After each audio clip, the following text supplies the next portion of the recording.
হযরতে জাকারিয়া আলাইহিস সালাম বয়স হলো 83+, একদম বৃদ্ধ ক্যাটাগরিতে পড়ে গেলেন, ছেলেও নাই মেয়েও নাই। তো আল্লাহর কাছে একদিন বললেন, আল্লাহ আমাকে একটা নেক সন্তান দিন, রব্বি হাবলি মিনাস সলিহিন। উনি বলেই নামাজে দাঁড়িয়ে গেলেন। কোন নবী বললাম? জাকারিয়া।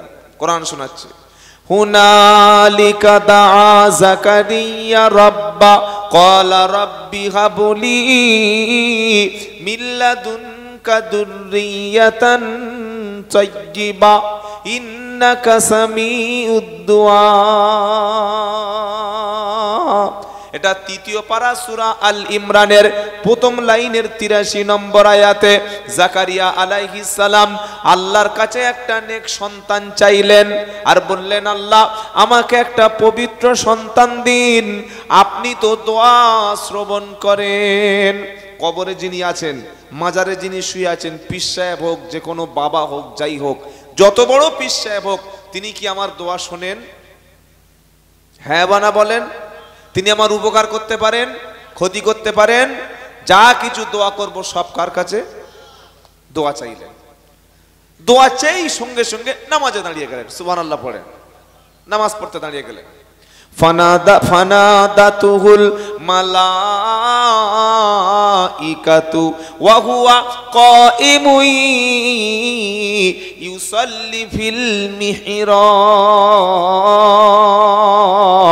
আন্নাল্লাহা ইউবাশশিরুকা বিআহইয়া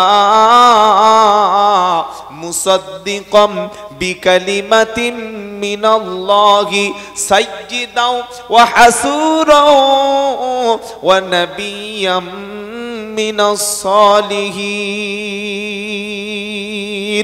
নামাজে যখন দাঁড়িয়ে গেল, জিবরাইল এসে বলছে, ও জাকারিয়া, আল্লাহ তাআলা তোমাকে একটা সন্তান দেবেন, বেটা ছেলে দেবেন, আর ওই সন্তানের নাম আল্লাহ নিজেই চুজ করেছেন, নাম হলো ইয়াহইয়া। সুবহানাল্লাহ বলতে মন চায় না? বললে কি ব্যাপার, কি করে হবে? আরে এটা কিভাবে সম্ভব? ক্বালা রাব্বি আন্না ইয়াকুনু লি গুলামু ওয়া ক্বাদ বালাগানি আল কিবারু ওয়া ইমরাআতি আকির। বলছেন, আল্লাহ আমি তো বৃদ্ধ লোক। আচ্ছা, একটা 60 বছর বয়সের লোক হঠাৎ তার স্ত্রীর বয়স 55 রাত্রেবেলা এসার নামাজ পড়ে হঠাৎ মানে বউ বা স্ত্রী হার্ট অ্যাটাক করেছে, মারা গেছে। এখন এই যে 60 বছরের লোক, একদম শরীর চাঙ্গা, স্ট্রং, তার ইমিউনিটি পাওয়ার বিশাল, কি বলছি বুঝতে পারছেন না? স্ট্রং, প্রতিদিন 6-7 কিলোমিটার করে হাঁটতে পারে, 500 গোশ মাংস একদম চিবিয়ে মেরে দিতে পারে, 6টা ডিম একবার খেয়ে নেবে। তার শরীরে কত ক্ষমতা আছে! যেই 55 বছর বয়সে বিবি মারা গেছে, ও পাড়ায় সব জায়গায় বলে বেড়াচ্ছে আমি একটা বিয়ে করতে চাই। কি বলছে? আচ্ছা, তার বিয়ে করা উচিত না উচিত নয়? কি আপনারা কি বলছেন? সবাই কি বলছেন? তো সে বিয়ে করেছে, একটা 3 ছেলের মা, তার বয়স প্রায় 48। পাড়ার ইয়ং ছেলেরা বললে, আরে এ তো ফাটিয়ে দিয়েছে, বলবে না? মানুষ হাসাহাসি করে, 60 বছর বয়সে বউ মারা গেছে, বিয়ে করে কি করবে? কিন্তু বিয়ে মানে শুধু যৌন চাহিদা মেটানো না, তার শারীরিক, মানসিক, দৈহিক একটা মেন্টাল সাপোর্ট দেওয়ার মতো একটা মানুষ প্রত্যেকের চাই। বিয়ে করেছে, সুন্নাত কাজ করেছে, আপনারা তো কষ্ট হচ্ছে কেন? তো জাকারিয়া নবী যদি 60 হতো, 55 হতো, ব্যাপারটা আলাদা। একদম প্রায় 85-90 এর কোটায় চলে গেছে। বলছে, আল্লাহ কি করে হবে? আমি তো বৃদ্ধ, আমি তো একদম মাজুর, আর আমার স্ত্রী ইমরাআতি আকির, আমার স্ত্রী বাঁজা, বন্ধা, বাচ্চা হওয়ার কোনো সুযোগ নাই, একদম নো চান্স, কোনো সুযোগ নাই। আল্লাহ ওই সময় একটা শব্দ বলেছিলেন। আমি যে বলছিলাম যে আল্লাহর শব্দ চয়নটা কতটা গুরুত্বপূর্ণ, এই কথাটা বোঝানোর জন্য আমি এই কথাটা টেনে আনলাম। আল্লাহ কি বললেন? কাযালিক। কি বললেন? কাযালিক, এইভাবেই হবে। কোন ভাবে? যেভাবে বাপ এবং মা ছাড়া আমি আল্লাহ তাআলা হযরত আদম আলাইহিস সালামকে তৈরি করেছি। বলুন সুবহানাল্লাহ। বিনা পিতায় হযরতে ঈসা আলাইহিস সালামকে তৈরি করেছি, এভাবেই হবে। সুবহানাল্লাহ বলতে মন চায় না? আল্লাহর শব্দ চয়ন এতটা গভীর। তাহলে এই যে আল্লাহ যাকাতের কথা প্রথম সূরা বাকারা 44 নম্বর আয়াতে বললেন, ওখানে কি শব্দ ছিল? আকিমুস সালাতা ওয়া আতাউজ যাকাত ওয়ারকাউ মা'আর রাকিঈন। একটা বাক্য, তিনটি কথা। প্রথম কথা বললেন নামাজ কায়েম করো, নামাজ পড়ো না। আমরা বলি এই নামাজ পড়, নামাজ পড়, নামাজ পড়, কিন্তু আল্লাহ কুরআনুল কারীমে অধিকাংশ জায়গায় কি বলেছেন? নামাজ প্রতিষ্ঠা করো, এস্টাবলিশড করো, সবাই মিলে নামাজ কায়েম করো। বাপ মা ভাই বোন পাড়া প্রতিবেশী সবাই, পুরো সোসাইটি যখন নামাজি হবে, ওই সোসাইটিতে, ওই এলাকায়, ওই লোকালিটিতে একটাও গাঁজার ঠেক, মদের দোকান, চুল্লুর দোকান, বিড়িখোর, মাতাল, ঘুষখোর, তারপরে এই কি বলে আপনার লটারির টিকিট, এগুলো পাওয়া যাবে? যাবে? যাবে? যাবে না। তাই যতদিন আমরা নামাজ কায়েম করতে পারবো না, ততদিন আমাদের সমাজ থেকে অন্যায় দূর করা যাবে না। কারণ আল্লাহ নিজেই বলেছেন নামাজ অন্যায়, অপকর্ম, অশ্লীলতা থেকে মানুষকে বাধা দেয়। উতলু মা উহিয়া ইলাইকা মিনাল কিতাব আকিমিস সালাত ইন্নাস সালাতা তানহা আনিল ফাহশাই ওয়াল মুনকার। 21 নম্বর পারা, প্রথম নম্বর পৃষ্ঠা, 1-2 নম্বর লাইনের 45 নম্বর আয়াত, সূরার নাম আনকাবুত। আল্লাহ বলছেন ইন্নাস সালাতা তানহা আনিল ফাহশাই ওয়াল মুনকার। নিশ্চয়ই নামাজ অশ্লীল, পাপাচার, খারাপ কাজ থেকে এবং মন্দ কাজ থেকে মানুষকে বিরত রাখে। সুবহানাল্লাহ পড়ে। আপনি চাইছেন যে আপনার সন্তান মদ মুক্ত জীবন যাপন করুক, জেনা মুক্ত জীবন যাপন করুক, আপনার সন্তান যেন লটারি টিকিট না কাটে, জেনা ব্যভিচার যেন না করে, মাতাল যেন না হয়, আপনার ছেলে যেন একজন জেনাখোর যেন না হয়, সমাজ বিরোধী না হয়, পাপের সঙ্গে যাতে ইনভলভ না হয়ে যায়, এগুলো যদি চেয়ে থাকেন, বাচ্চা বয়স থেকে আপনার সন্তানকে নামাজের ট্রেনিং দেবেন। ইনশাআল্লাহ ইনশাআল্লাহ ইনশাআল্লাহ তাআলা আপনার সন্তানকে আল্লাহ তাআলা যদি নামাজি আপনি ছোট বয়স থেকে ট্রেনিং দিতে পারেন, নামাজি বানাতে পারেন, সমস্ত পাপ থেকে, সমস্ত খারাপ অশ্লীলতা কাজ থেকে আপনার সন্তান মুক্তি পাবে। বলুন আলহামদুলিল্লাহ। আল্লাহ বাক্য বললেন একটা, কথা বললেন তিনটি।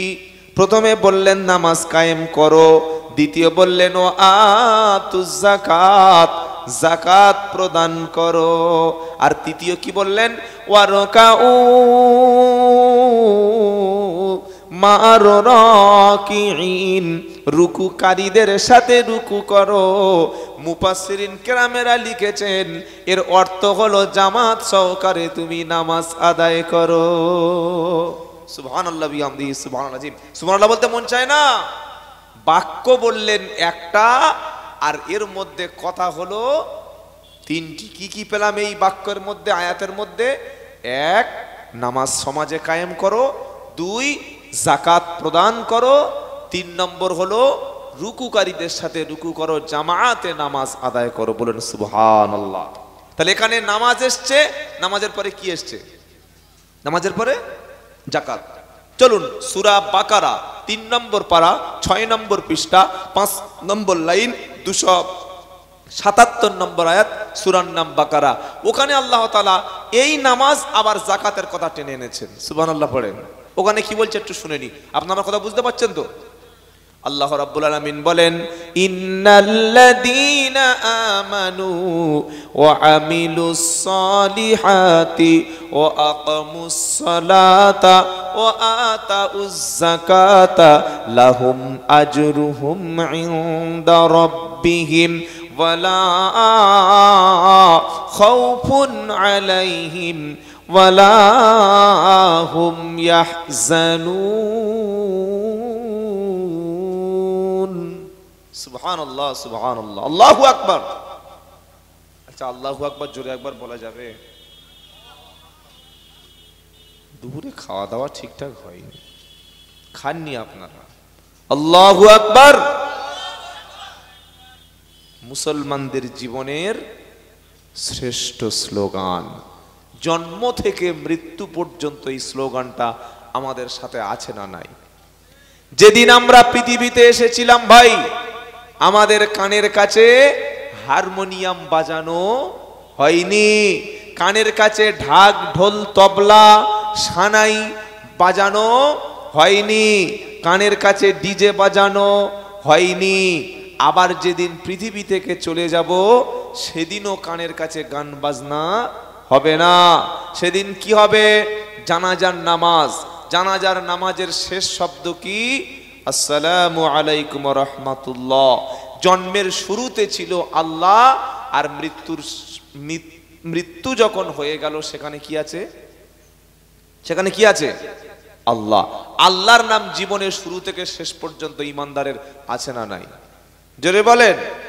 আজকে হয়তো আজান শুনে পালিয়ে যাচ্ছেন, কাজের অজুহাত দেখাচ্ছেন, সময় নেই বলছেন, বলছেন বিজি। মসজিদে আজান হচ্ছে আর মুসলমান কি বলছে? বিজি। আহা হা, কোথায় পালাবেন? জন্মের পরে কানে আজান কি দেয়নি, তুমি মুসলমান ছাড়া হওনি। জন্মের পরে কানে আজান কি দেয়নি, তুমি মুসলমান ছাড়া হওনি। আবার মরণের পরে জানাজা পড়াবে। আচ্ছা, মদ খেয়ে মারা গেছে রমজান মাসে, জানাজা হবে না পুড়িয়ে দেওয়া হবে? মদ খেয়ে বলে জানাজা হবে? ভেবে বলুন, কি বলছেন আপনারা? আচ্ছা জি, কি বলি? ও মদ খেয়ে মরুক আর জেনার আড্ডায় মরুক, সিনেমা হলে গার্লফ্রেন্ডকে জড়িয়ে ধরে হার্ট অ্যাটাক, জানাজা হবে তো? হবে না? অবশ্যই হবে। ওরকম ওই ফাসেক লোক গিয়ে জানাজা পড়বে। আর এলাকায় যদি পাকা পাকা বেনামাজি পান, ইমাম আর মসজিদ কমিটির একদম রেস্ট্রিকশন করে দেবেন যে পাক্কা বেনামাজি, পাক্কা সুদখোর, পাক্কা হারাম করে যে ইমামের জানাজা পড়বে না। কি বললাম বুঝতে পারলেন না? ইমাম ওর জানাজা পড়া মানে ও বেনামাজি সুদখোর সমাজ বিরোধী ভেবে নেবে, আমিও বললে ইমাম আমার জন্য দোয়া করে দেবে। তার জানাজা কে পড়বে? ওই যারা বিড়ি টিড়ি খায়, নামমাত্র মুসলমান, ভাই তো জানাজা পড়ে দেবে, এই দেখে জানাজা পড়ে নেবে। তখন দেখবেন একটা সামাজিক চাপ আসবে, ও জানবে যে আমি যদি মসজিদে না যাই আমার জানাজা হবে না। কি বলছি বুঝতে পারছেন না? তো এরকম মসজিদ কমিটি খুব কম আছে যারা এরকম স্ট্রিক্টলি কথা বলা যে বেনামাজির জানাজা আমরা মসজিদ থেকে পড়াবো না, যদি কোনো মুসলমান পার্সোনাল পড়ায় সে পড়াক। কি আল্লাহ আমাদের সবাইকে নামাজি হয়ে যা তৌফিক দান করুক, বলুন আমিন। এখন পালানোর সুযোগ পাচ্ছেন, কিন্তু মরে গেলে সুযোগ। মরণের পরে জানাজা পড়াবে, তখন কোথায় পালিয়ে যাবি? জন্মের পরে কানে আজান কি দেয়নি, তুমি মুসলমান ছাড়া হওনি। আল্লাহু আকবার। তাই আজ থেকে নিয়ত করি, জীবনে নামাজ ছাড়বো না, বলুন ইনশাআল্লাহ। আমার সোনার টুকরা যুবকেরা, ইয়ং সোসাইটি যারা, তওবা করে আল্লাহ রাস্তায় ফিরে এসো। যে কোনো মুহূর্তে আল্লাহ তোমাকে আল্লাহর সামনে দিদার করবে, সেদিন অজুহাত পেশ করলে হবে না। তো সূরা বাকারা 277 নম্বর আয়াতে আল্লাহ আবার বলছেন কি? ইন্নাল্লাযীনা আমানু ওয়া আমিলুস সলিহাতি ওয়া আকামুস সালাতা ওয়া আতাউজ যাকাত লাহুম আজরুহুম ইনদা রাব্বিহিম ওয়ালা খাউফুন আলাইহিম ওয়ালা হুম ইয়াহজানুন। আল্লাহু আকবার। একবার বলেন। কোরআন আল্লাহর বাণী, কোনো সন্দেহ নাই। সুবহানাল্লাহ। কি বলছেন আল্লাহ? ইন্নাল্লাযীনা আমানু, নিশ্চয়ই যারা ঈমান এনেছে। শুনছেন? খুব ভালো করে শুনুন। আর ও আমিলুস সলিহাত, ঈমান আনার পরে যারা ভালো ভালো কাজ করেছে, আমলে সলেহ করেছে, ও আকামুস সালাত, আর 3 নম্বর হলো ঈমান এনেছে, ভালো কাজ করেছে, নামাজ কায়েম করেছে। 4 নম্বর হলো ও আতুজ যাকাত, জাকাতও প্রদান করেছে। এবার তাদের জন্য আখিরাতে সুসংবাদ কি? লাহুম আজরুহুম ইনদা রাব্বিহিম, আল্লাহ বলছেন আমি আল্লাহ আমার কাছে তাদের জন্য রয়েছে পুরস্কার। সুবহানাল্লাহ এখন বলার দরকার নেই, কাল সকালে বাড়িতে গিয়ে বলবেন। জোরে বলুন সুবহানাল্লাহ। ঈমান এনে নামাজ পড়লে, যাকাত দিলে এই পুরস্কারটা দেবেন কে? জোরে বলেন। আমার আগে যিনি বয়ান করছিলেন কি বলছিলেন? যে রোজার পুরস্কার স্বয়ং আল্লাহ নিজে হাতেই দেবেন। সুবহানাল্লাহ বলেন। আমরা যে রোজা করি পুরস্কার দুনিয়ায় পাবো না, কোথায় পাবো? কোথায় পাবো? রোজার মাসে রাখলে রোজা খালেস নিয়েতে, বদলা ইহার যায় গো পাওয়া দুই জাহানেতে, বদলা ইহার যায় গো পাওয়া দুই জাহানেতে। রোজার মাসে রাখলে রোজা খালেস নিয়েতে, বদলা ইহার যায় গো পাওয়া দুই জাহানেতে, বদলা ইহার যায় গো পাওয়া দুই জাহানেতে। ঠিক নামাজের ব্যাপারে আল্লাহ বলছেন নামাজ যারা আদায় করে, যাকাত যারা প্রদান করে, তাদের পুরস্কারটা আমি আল্লাহর কাছে গচ্ছিত আছে। বলুন সুবহানাল্লাহ। এবং তাদের জন্য একটা খুশির সংবাদও আছে, যারা নামাজ পড়ে আর যাকাত দেয়। খুশির সংবাদ কি? ফালা খাউফুন আলাইহিম ওয়ালা হুম ইয়াহজানুন। সুবহানাল্লাহ বলেন। তাদের জন্য খুশির সংবাদ হলো তাদের জন্য দুনিয়ায় কোনো ভয় নাই, আর আখিরাতে তাদের কোনো চিন্তা নাই। যদি বলবেন না সুবহানাল্লাহ। তাহলে নামাজ আর যাকাত পাশাপাশি পেলাম না? পেয়েছি।